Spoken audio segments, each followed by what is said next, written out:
Get started right away with Darwin. Good morning, Darwin. Good morning to you, Anita, and I wish you and Bill a very prosperous and healthy 2015, and let's congratulate all of us having survived 2014. Is that yeah, that's true. But yeah, that's true. I want to share some secrets with you, okay, and our listeners. Some stuff you don't hear on radio and TV.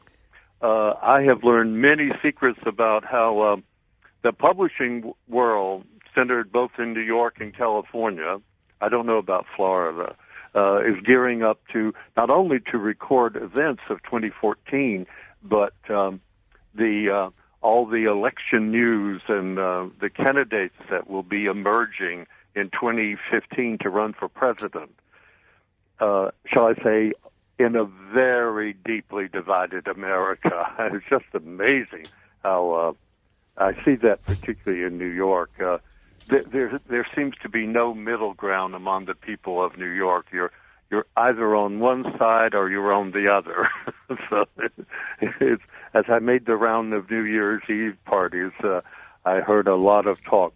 But I'm in some minor way involved in this the publishing that will be going on in 2015. I just sent off the galleys yesterday the final goodbye to them on my book on Ronald Reagan and the two women he married and his many, many love affairs called Love Triangle. And I also it'll be out in 2 or 3 weeks, and I bet that will be a very controversial. Some papers are already reserving space for it. Darwin, I want to tell you something. We got some Johnny Carson old DVDs, and one of them, just by chance, had Ronald Reagan on, and I was thinking about it because knowing what you've been working on, it was had Jack Benny on with them, and it was a very, very good show. But he really was attractive. At that time he came on, he was the governor. And oh, yes. He was really, after reading some of your stuff and all, I said, my goodness, I can understand. He was articulate. He was attractive. And, I can see why he got where he got. Well, I found him fascinating. I certainly, I never agreed with him politically. Like, for example, I do not believe that Medicare is socialized medicine, or if it is, let's keep it going. But that's another day.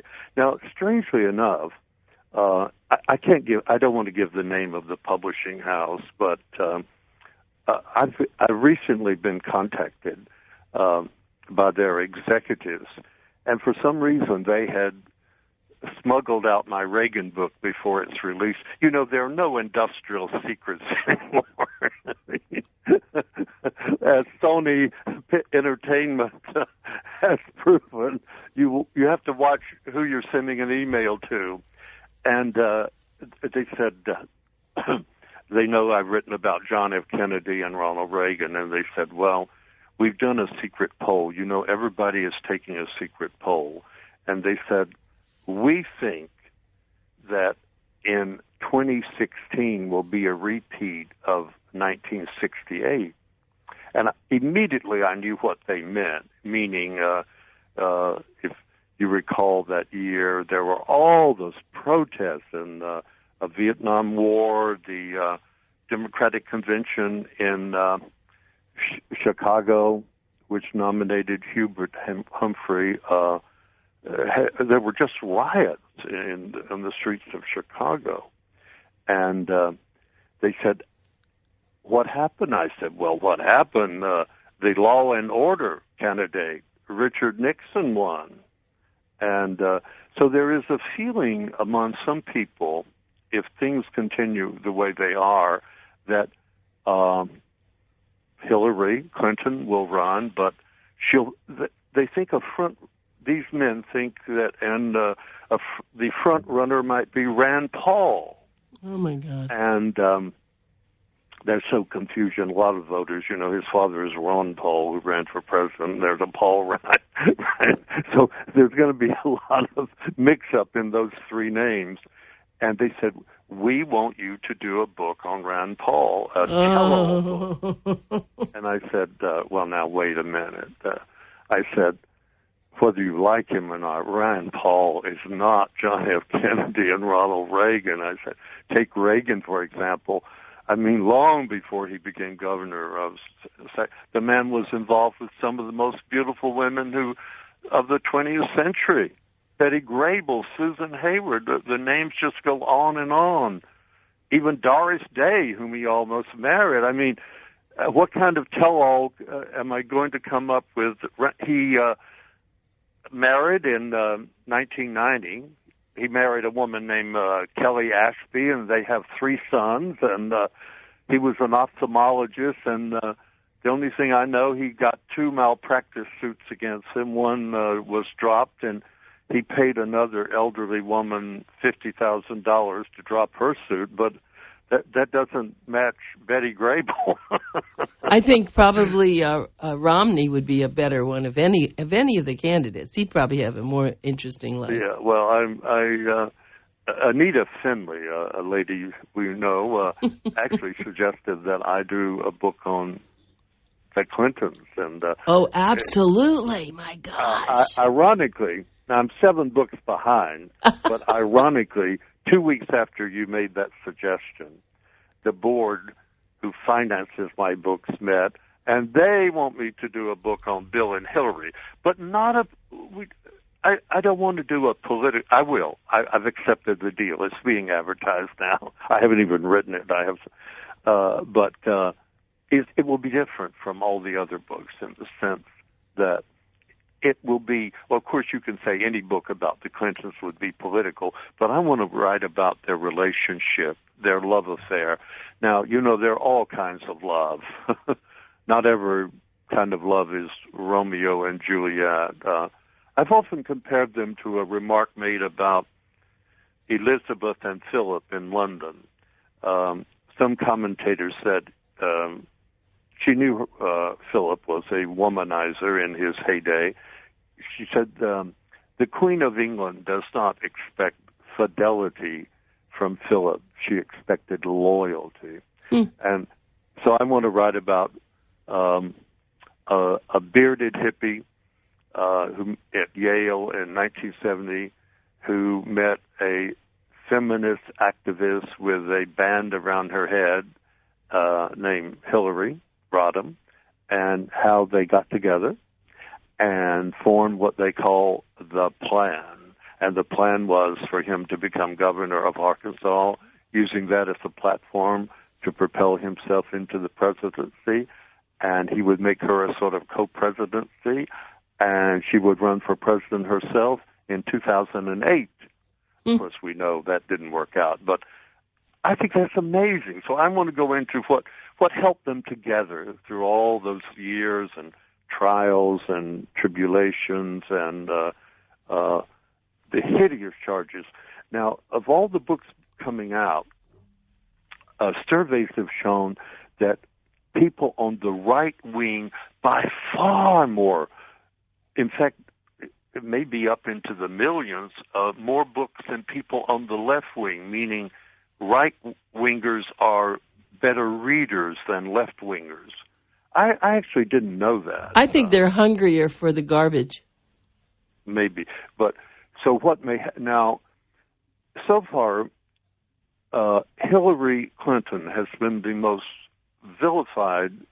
No, she's not the most vilified. She's the second most vilified First Lady in American history. The most vilified was Eleanor Roosevelt. Yes. Of course, she survived all of her enemies and is now acknowledged, perhaps you might argue this, but the greatest woman of the 20th century. So she laughed at the end.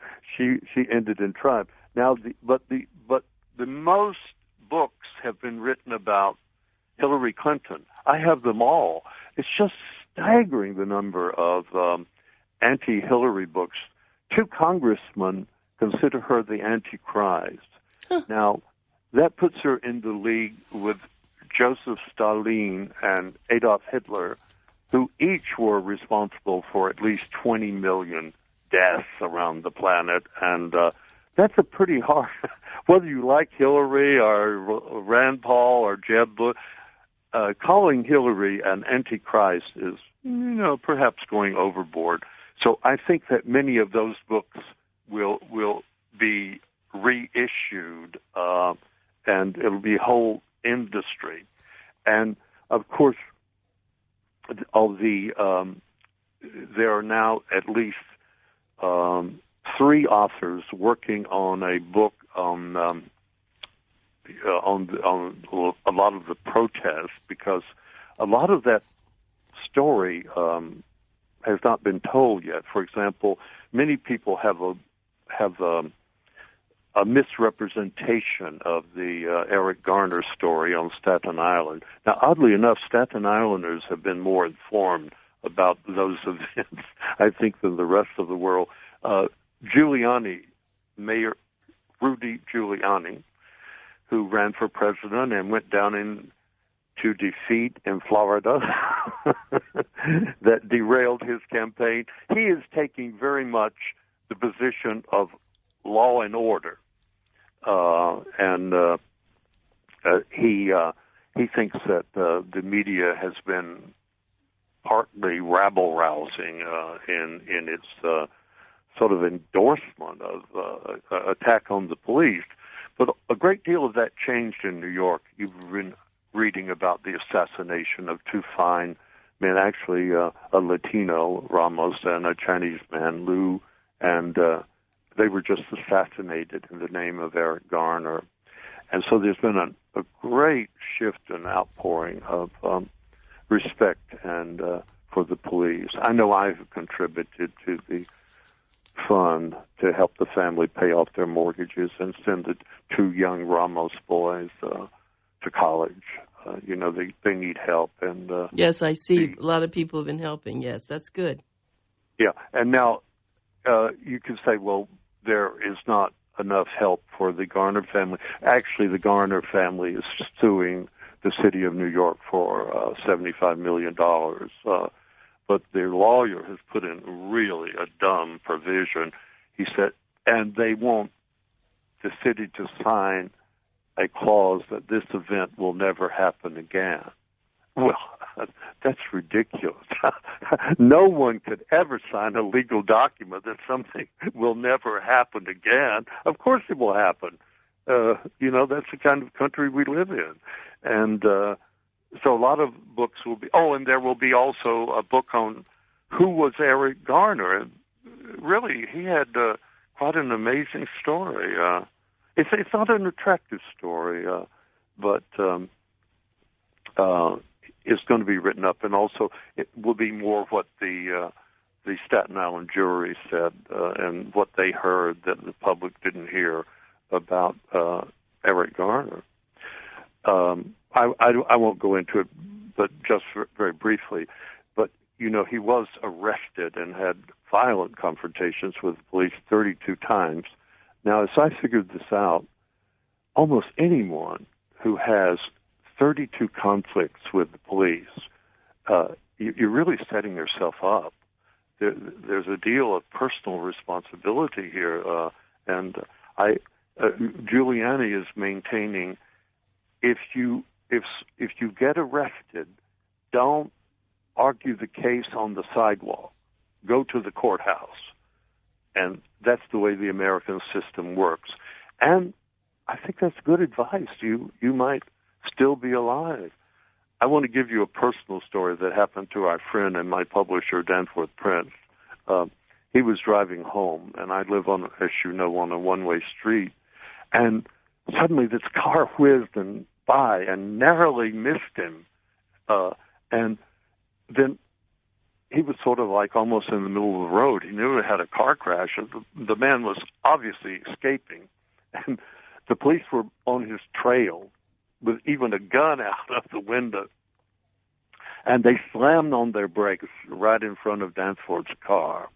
And they were furious at Danforth because it wasn't his fault. He was driving slowly on a one-way street. and the police almost surrounded his car. The robber got away, and this was a case in point that could have accelerated if you were a hothead. And a big dog was in the back seat, and the policemen were very angry and almost violent. Get out of the car. And Danforth was told, listen, if that dog in that back car comes toward us, we're going to shoot him in the head. And he was very polite. He called them sir, and they sort of calmed down. They were angry because the bandit got away. And I congratulated him for not losing his cool, not saying, what are you arresting me for? They didn't arrest him, and he handled the situation. But I thought that was a good advice, don't take on policemen with guns. But I've traveled all over the world, and I had many situations and many confrontations, both with bandits and policemen around the world. And one advice, for example, Rodney King, had he not been drunk driving up that highway, maybe he wouldn't, he was endangering his own life, the life of the policeman chasing him. It led to $1 billion in damage. So 2 or 3 books are being written about how resisting arrest or trying to flee police or something like that has led to millions and millions of dollars of destruction in America, which might be better used for public housing education. So a lot of these books, I think, will appeal more to the right wing than people protesting civil rights. But they're coming, and they'll be very controversial. And it's for a reporter. It's a very exciting time right now to be a reporter. I almost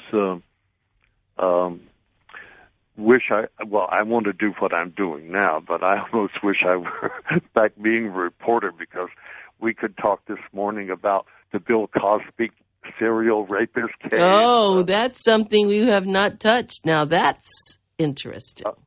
Yeah, it is. And of course, that was known for a long time in media. They just never wrote about it. And no, I never knew about it, but you probably did. Oh, well, yes, because it had flared up before, and, and now I haven't even got the story yet, but Prince Andrew at Buckingham Palace, have you heard, are facing charges? No. Yes, he's facing sexual assault charges, and the story is just breaking, and I came up here this morning, so I didn't get to hear it. When he was a young man, he was called Randy Andy. I'll see what trouble he is. But there are just so many things to write about now, and but I'm proceeding. I'm going to proceed with. Well, I turned down the Rand Paul offer. It was very good. Actually, one publisher wants me to write a book about Staten Island, but I'm not going to do that. I can't. I'm 7 books behind. I have other subjects that are pressing, and so how close is the Hillary one? Well, I will come out with that in October. They want it for particularly to be out for the election year of 2016. Whether she runs or not, it's still a story that could be told. So, what do you think? Is she going to run? Yes. I can't reveal how I feel that, but I know someone very close to her camp, and they are campaigning. And also, I feel that Rand Paul will run. There is a belief that Jeb Bush will not make it through the primaries. I don't know why they know that. You probably know. Maybe he has baggage apparently in Florida on some of his positions. Richard Nixon always said you've got to be a real right winger in the primary, and then you have to appear more moderate when you run for president.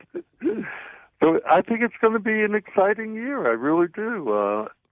Horrible things are going on, of course, but I think we're going to see some